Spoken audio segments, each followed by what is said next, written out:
The money comes now. That's so funny. Lockdown, lonely. Can I remember? Lockdown, loneliness, lovers and long distance. Lockdown series. Yeah, this is a lockdown lovers series. Lockdown could not. Lockdown, not knocked down.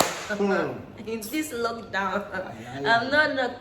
No, I want to say I'm not knocked up. Let's go on. I'm not. No, I have to say I'm not knocked up because my husband has been sending me pictures of newborn babies. Please, I'm not knocked up in this lockdown. In Jesus' name. Hello everyone. Yeah, what's up? Welcome to my channel. Yeah, and to my channel too. Yeah, and to his channel. So whatever that. Oh, okay, because I'm your channel. My channel is now your channel. Remember? Yeah, simply means we both hold your channel. Okay, no wahala. Hi guys, welcome to my channel. As you can see, I have my co-owner with me. My darling husband, best friend, handsome boy, never ever stubborn. Yeah, I'm like. Yeah, I have him here, my love of my life. First Emmanuel Iren, lockdown body, lockdown lover. Like, I mean, who misses going out? So yeah, so welcome dear. Thank you, darling. And you guys, welcome to my channel. This is your first time, please be sure to subscribe, and there are loads of other videos you should watch. Yeah. Don't also forget to click on the bell button beside the notification button, beside the subscribe button. How do you look at me? No, now it's part of the professionalism. Like, if you Look at me. Please Right. click on the bell button beside the subscribe button so you can know when I Click have. it until you have the parentheses around it, Uh-huh. so that you can be notified when she goes live. Yeah. You know, I think you should just host this session. Host the entire thing. You're too good. Your money is increasing. So welcome to LajuIren.com. This is not Nigerian.com. No, the fact that you're streaming on YouTube does not mean it's not LajuIren.com. That's the brand, Laju Iren. Anyway, welcome to Laju Iren, the phenomenal YouTube channel. As you can see, she's beautiful. Welcome to my channel. Yay! Why are you laughing? I have a special guest with me, my darling husband and best friend forever and ever. Sup. Pastor Emmanuel Iren. Yeah. Welcome, boo. Thank you, Do you darling. have anything to say? Yeah, welcome to Laju Iren's channel. Woo! If you haven't subscribed already, please click that button, subscribe immediately. Do better than that, click that bell button until you see the parentheses around it. What that's going to do for you is it's going to notify you as soon as she's live. They're going to miss you on the next video when you're not here. I'll just professional. I'm doing it for the money. The money comes now. That's so funny. So lockdown body. Yeah. Do you miss going out? Yeah, who misses going out? Having a time of my life with my... Yeah. I mean... So you don't miss it? Go where? Go where, really? No, it's a yes or no question. Do you miss going out? Do you miss What's that? going out? Yeah, a little. I mean... As long as I have you... Oh. Where do I want to go? I beg you, I bet you want to go. Where do I want to go in life? Yeah, but I think being together during this lockdown has made it so much more easier though. And that's the reason why we want to talk to people who are single at this point in time. It's not easy not being in a relationship. My dear people. Or just staying alone. What would you say to them if someone is feeling really lonely during this lockdown? My bros.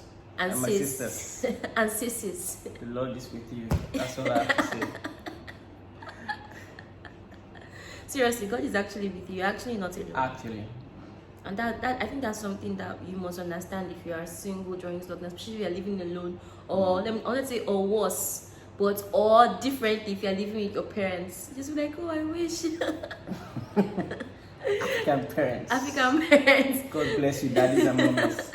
My husband overheard our neighbor one time saying, Really love you. comparing to, was he a how he comparing to the mom that was always sending them on errands.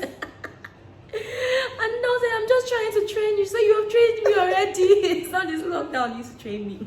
What if they watch this video? Yeah, they won't know where the ones. For the records, I'm not the one who heard it. I'm not. That's what lockdown can do to you. But if you're single during this season, we just really want to tell you that you're actually not alone, that God is with you, and that you shouldn't neglect all the believers in your circle. So for us as a church, for example, we have prayer 3 times a day on Mixler, 6 a.m., 12 noon, 8 p.m. We have, most of our workers have groups of their own. There's a YouTube channel, there are services on Wednesday and Sunday. Don't neglect that, because whenever, one of the devil's major tactics is to get you alone. To get you to the point where you say, well, I'm just waiting for church to resume and then I'll be serious. But church actually never went on break. Church never actually went on break. So you must be very, very intentional about fellowship in times like this. That's true. So, well, thank God for technology.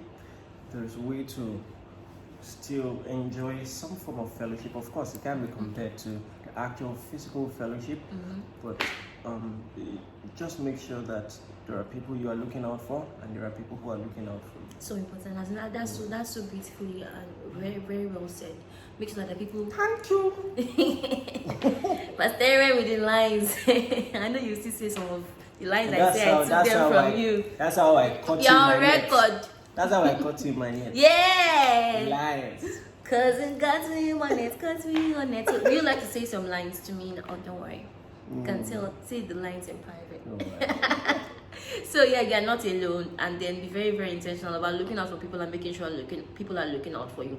Another thing I would say is just be very particular about the kind of relationships you are keeping online, because there are so many. If there are apps for men that want to cheat on their wives, there are apps for single people that just want to hook up or just be sexting.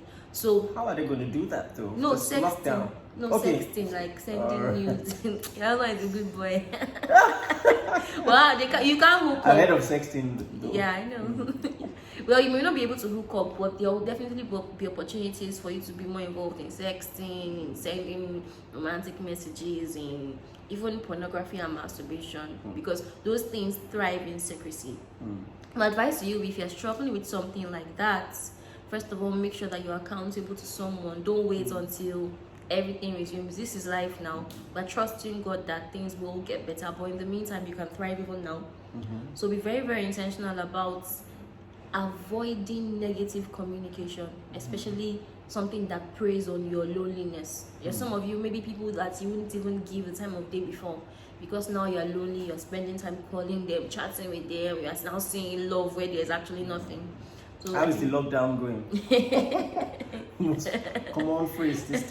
When I say how is the lockdown going again, I'm like, how else, bro? How else? I think it's largely because we both work from home. Okay. So it's not much different in some areas. Like I said initially, I've got you, so. No, they understand. So I think if you're single, that would be our advice for you. Like the relationships that were not healthy before the lockdown, you said, oh, I can't keep relating with this person on this particular level. Don't let loneliness now make it look appealing to you. Would you have any other things? Yeah, well, just to buttress what you've said, secrecy is the strength of sin. So it matters what you use your private time to do. So there are several, I think maybe when the questions begin to roll in, there's still some thoughts I'm going to share on that, but that's it basically. All right. Another question. If someone says, oh, we're in a relationship, but the lockdown has made communication and closeness really difficult, what can we do? What would be your advice to the person? So you're in a relationship, you're not living together. Okay. Do I go first or you go first? Right, let's chat up. Okay, it's my turn. Yeah, so what I would say is, I think there's a tendency to, how do I put it? Okay, in every relationship you have somebody who is more emotional, more expressive, someone who will probably call more, talk more, want to communicate more, and you may have the other person who is not as expressive, not as intentional. And there's a tendency to, in times like this, so well, everybody is free, you should even be calling more than you were calling before. What I'll simply say is, I think there's a healthy amount of communication that is necessary. Somebody doesn't call you once in 3 days, doesn't call you at least once in 2 days, doesn't pick your calls. That's an issue. But sometimes you must realize that when it comes to relationships, sometimes people need a reasonable amount of alone time. It might be a freer time for you. It might not be a freer time for your partner. It might be that this person has to work even more from home. But I think that if you're the other person who is probably busier, you must still be intentional. So there has to be a balance to that. So giving people a reasonable amount of space, but if you're the other person who is still busy, you must prioritize it. You always have time for what's important for you. So sometimes you just need to prioritize. So well, I think that this period is going to test your thoughtfulness and creativity like never before. Creativity. Like I was watching, well, I've been watching my wife and the kids and how they are maximizing this time. And I've been really, really proud, you know. And you too, you're dancing ballet. I will add that video here. Don't even try. So, so I mean, they did some artwork this morning. Nadia colored an elephant that I drew, but it was all my wife's idea. Yesterday, they made an animal with paper. Ladybug or something. So, we've been doing a lot of creative stuff, and as it pertains to relationship, even both of us, we started playing these iMessage games. You know, even though he's not been playing, I won't tell you why.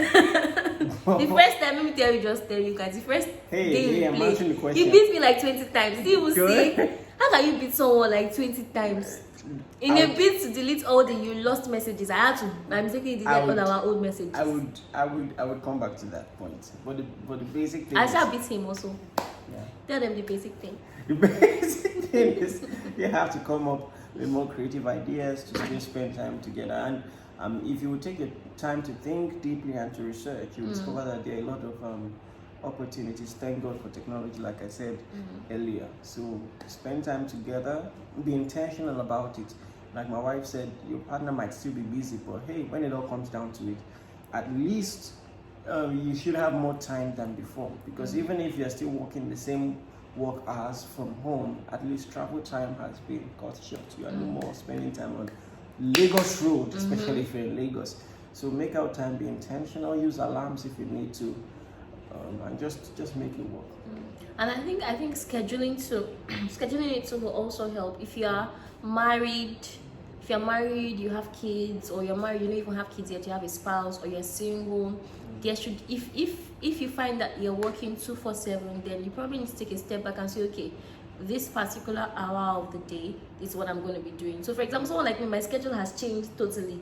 I used to be a night scroller before, but now it's worse. Yesterday I slept my night sleep by 8 a.m. in the morning, but then I was able to get up, spend time with the kids, we talked a little. Do you understand? So it may not be the traditional schedule that everybody or that you were used to before, that everybody might be used to. But I think it's important to figure out what works for you and prioritize. After the lockdown, you're still going to have that relationship. You're still going to have those kids. Those kids, I think the memories my daughter has had from this, my daughters have had from this lockdown, really amazing memories. So I think despite how busy one might be, I think it's important to still prioritize and schedule those things and figure out what works for you. And if you're a mom, just don't feel like you have to kill yourself. Just figure out what works for your kids, what works for you. Now they sleep by 2 a.m. and wake up by 10, 11. And well, alive and well. Glory be to God. Hallelujah. Yes, so I think, let me ask you this question. Okay. How do we both, but let me go with you first, make the best of the lockdown? I think we talked about that already, but how do we balance personal space, time for family, while still being effective in work and ministry? How do we balance? Let me ask you how you do it. Okay, how do I do it? Well, because you're working really hard this season. Yes. But you're really finding a way to balance everything. Yes. So yeah, well, for instance, in this live video, you gave me how many days notice? I think I mentioned it like on Monday. Okay, so I mentioned it last week, and I mentioned it on Monday. I mentioned it over yesterday. Yeah, so especially when you have maybe like a busy spouse, my wife's busy, I'm busy too. You know, so I think that like you mentioned, you should try your best to schedule everything and just be intentional about creating time for everything. really, if we plan, there is time for everything that really matters to us. There's always that time. So I think basically we've just learned to communicate, to ask ourselves questions like, when do we do this, when do we do that, and all of that. And that's apart from maybe like the natural schedule that we have already built up over time. So, and then I don't know, I didn't put this in the list of questions I was supposed to ask you, but let me still ask you. No problem. Like, this has been a really peaceful time in our marriage, by and the Lord large. is really helping. Apart from some of your the Lord is really helping moments me. of, I've been praying to God. She touched you your were not heart. praying before. I've been praying to God. I've been praying to God, and He touched your heart, and He has been gracious. My husband. That is such a gracious statement coming from you.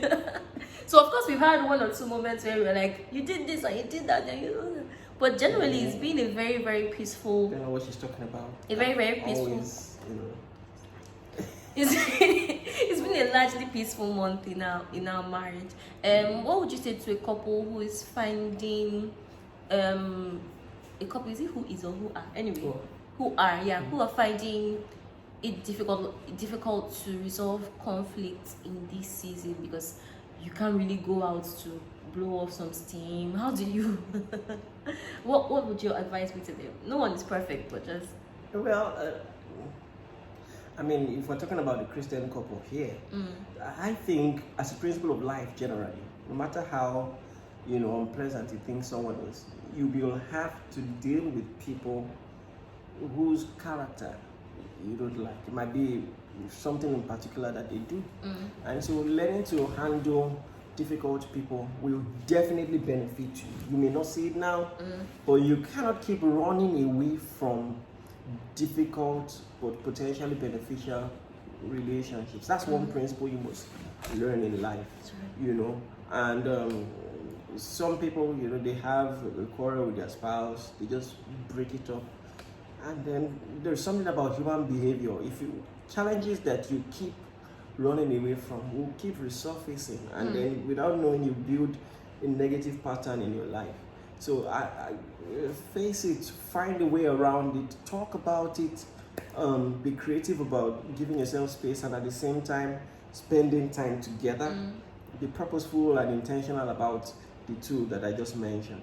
And then I believe that with a little observation, and thoughtfulness, you can notice the things that tick off your partner. And then when you see, those things building, you just discipline yourself to avoid them one way or the other. There's no easy way around this, but it's absolutely possible. Yeah, and I think that's so brilliant. I think another thing is seeing this lockdown not as a punishment, like, oh, I have to be, but probably seeing it as an opportunity. What if such a time as this came so that you can actually face the issues in your marriage head on and just basically like get through those same issues? So learning patience is important, but sometimes learning to go through difficult conversations without letting your emotions get the better of you and just say, okay, well, you're not the issue, but there's an issue, so let's figure out what really the issue is and trying to live peacefully together. And if you're single, I think one advice I would give you is, if you're choosing a spouse, better choose somebody that you can be locked down with. Don't just choose somebody that, oh, it's fine. Choose somebody that, if you're locked down together for several weeks, you wouldn't feel like you need to rip your hair out of your head. Nobody's perfect. These are things to look out for. Another thing is to be that kind of person that someone can actually live with. The Bible says that it's better for you to stay in a house with a leaking roof than in a house with a nagging woman. And I think sometimes I tend to be a little bit. What do you mean? What do I mean? His wife. My wife? I love you. Deserve a kiss. Never. I love you. I don't know what you're talking about. But just basically understanding that you want an environment to where this person can feel at home.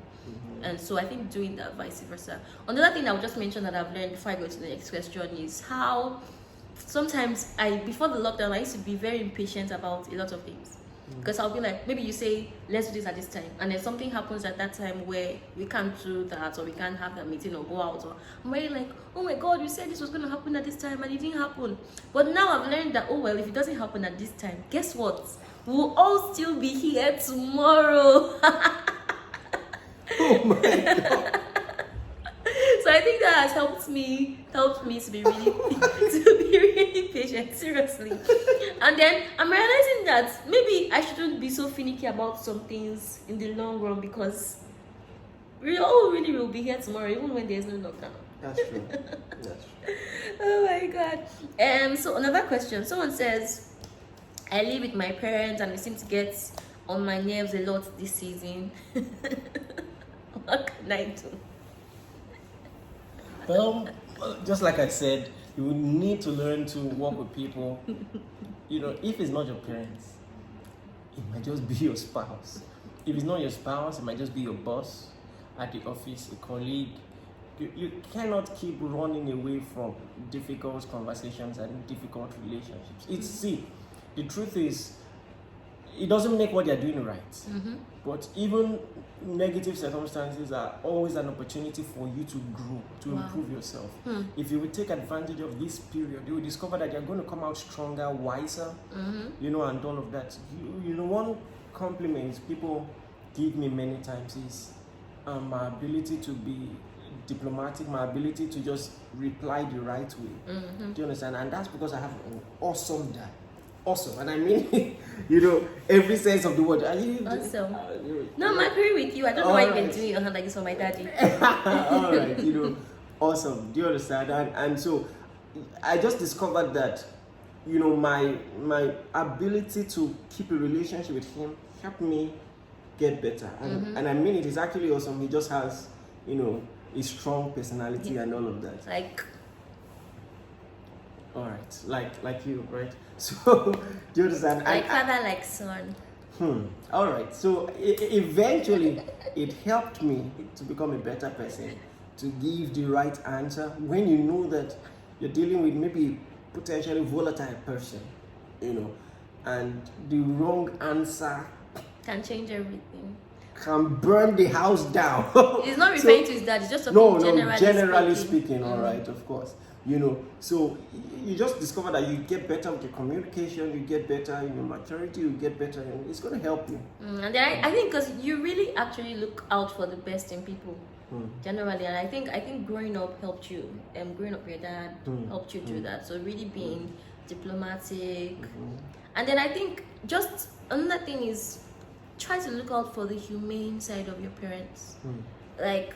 Sometimes you might have grown up with a mom who's always so on your case. Sometimes the reason why mothers might be like that might be that she's having an issue in her marriage. She doesn't really know who to talk to. So if there are ways you can explore being your parents' friend, do you understand? They won't always get you. But if you can try and get them and begin to make excuses for them, and then also begin to initiate emotional connections with your parents. You might say, oh, why should that be my job? After all, they are the parents. They've been shouting at me all my life. Why should I initiate anything? But the thing is that you are an adult now. Your parents are adults now. So even if you feel, oh, they've not been acting like... They may not see it that way. Yeah. But you are. So you act like an adult. And acting like an adult doesn't just mean trying to enforce your freedom. Don't worry, your freedom, you've eventually leave the house one day. But it also means learning to be responsible for emotional connections, emotional initiations. I think that would really help. And you know, that's a very important point, making excuses for your parents, because many times we forget that the exposure that we have, that we accuse them for not having, we had because of them. You know, they literally went out of their way to give us the education, you know, and everything. So sometimes we just think, oh, they don't understand us and all of that. But when you look at the opportunities they had, the relationship they had with their parents, you know, maybe you will give them more credit than you're giving them, and understand that all the things that you know, I mean, it's because, you know, of their labor and everything. I think that's one important trend that I don't really see in African homes. You know, just cutting them that slack to understand. You think your dad is not fashionable, your mom is not understanding, they're not exposed, so to speak. And everything that you brag about to is as a result of their labor. So just bear that in mind. Yeah, the reason why you might even have exposure to probably the church that interests you now. It's probably because they sent you to a school where you could be exposed to that church. The reason why you have exposure to those ideas, do you understand? It's probably because of the opportunity that they provided you with. So I think cutting them some slack will help. Also use opportunity to bring your parents into your world just a little. You're doing something creative. She's always complaining. What are you even doing? What are you even doing? You can even ask her, Mommy, come and sit with me. Let's do this. I think that will really help. Another question. This one isn't really a lockdown question. I didn't introduce the topic of today's conversation. Oh, go ahead. Lockdown, lonely. Can I remember? Lockdown, loneliness, lovers and long distance. Lockdown series. Yeah, this is a lockdown lovers series. Lockdown, but not locked down, not knocked down. In this lockdown, I'm not knocked. No, I want to say I'm not knocked up. Let's go on. I'm not. I have to say I'm not knocked up because my husband has been sending me pictures of newborn babies.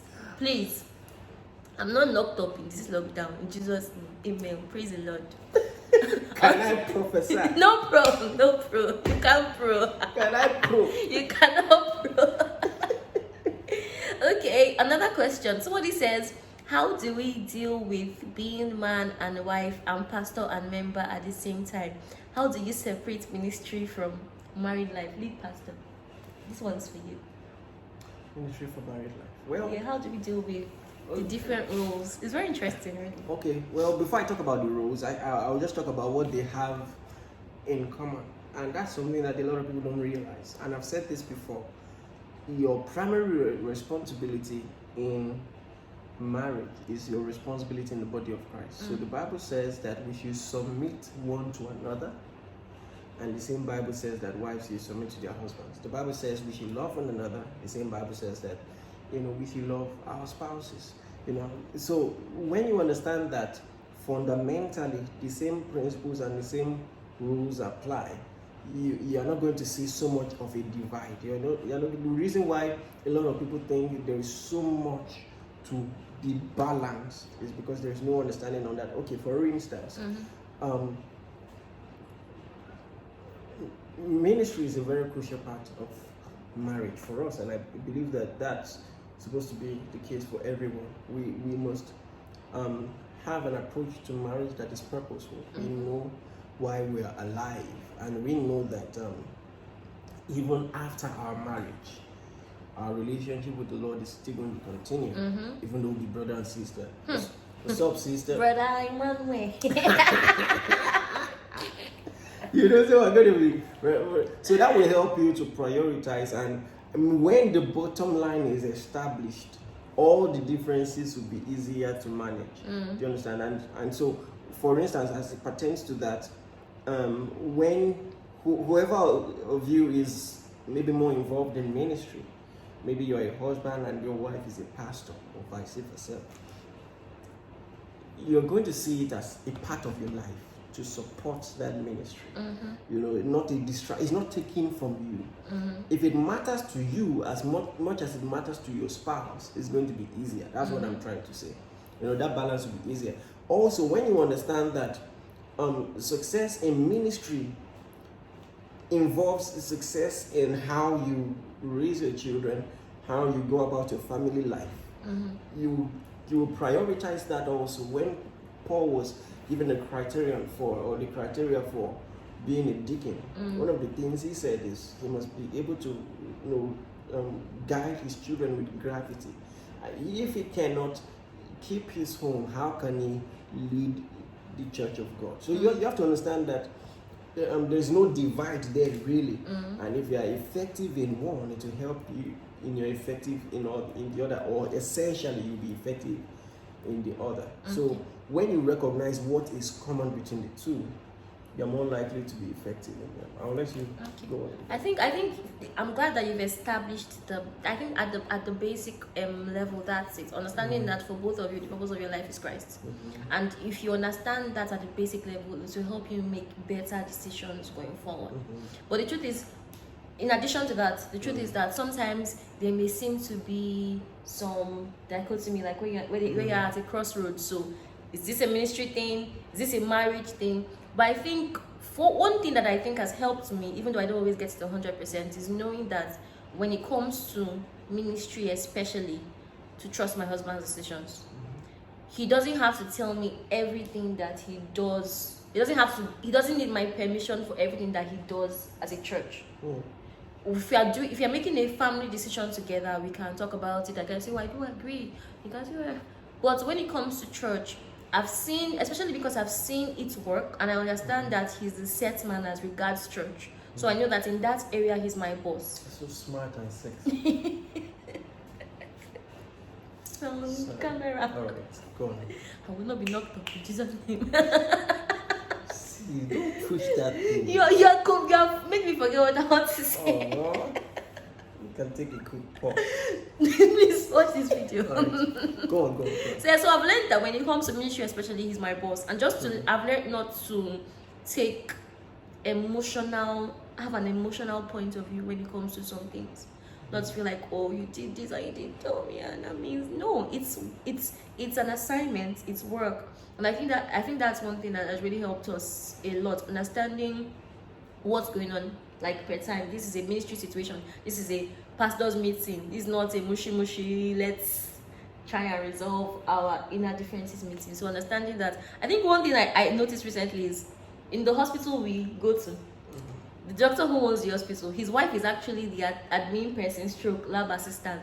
But the way they relate, I didn't know for like the first 3 months. And I was relating closely with them severally. In fact, that was where we shot with some parts of Love is a Star. And I found out like several months later, because I think they were able to say, oh, if we bring our emotional selves into this, it might affect the work. But that balance is very necessary. Learning not to always bring, especially for a woman, learning not to always bring the emotional you into the ministry. And I think also for a man, learning not to always bring the ministry into the home per se. Like we're having a conversation and say, why are you talking to your pastor like that? Yeah, so I think that balance. But the truth is, if, like my husband said, you understand that at the basic level, the purpose of your life is Christ for both of you, you figure it out along the way. And then it also comes to doing what works for you guys as a couple. And then there's just this negative brand and image that a lot of people have about ministry and what it means to be a man of God that makes it very unfair to people. You just feel you can say some things and do some things and get away with it, you know, because as a man of God, do you understand? And if you would prioritize your wife and your kids, most of the time you have the opportunity, then it will be easier for them to do the same for you and for the ministry to cut you the slack that you need. And that's also an important point to throw in there. I think that's a beautiful point. There's something you said one time about not being a guest minister in your own home. I think that's so important. I remember one time after, I think it was 2 years ago. And then I heard that from a pastor friend. Yes, you actually did. I think you mentioned it the last time you said it. I think it was 2 years ago where we had this camp meeting in Abuja, our reboot camp, end of the year meeting. Last year's theme was the new normal. You're a man of God. But 2 years ago, which is where I was going to, I remember you preaching, like it was from Friday till Sunday, and then on Sunday you laid hands on hundreds of people. As soon as we got home, I wasn't trying to say, Pastor is tired. This one, that one, what are we going to cook? And then I came and I saw you. Then I think Nadia was not yet born at the time. And I came and I saw you and you were crawling on the floor with a dimmer on your back. And then she puts pegs on your hair. And you were saying, I'm a dog wolf.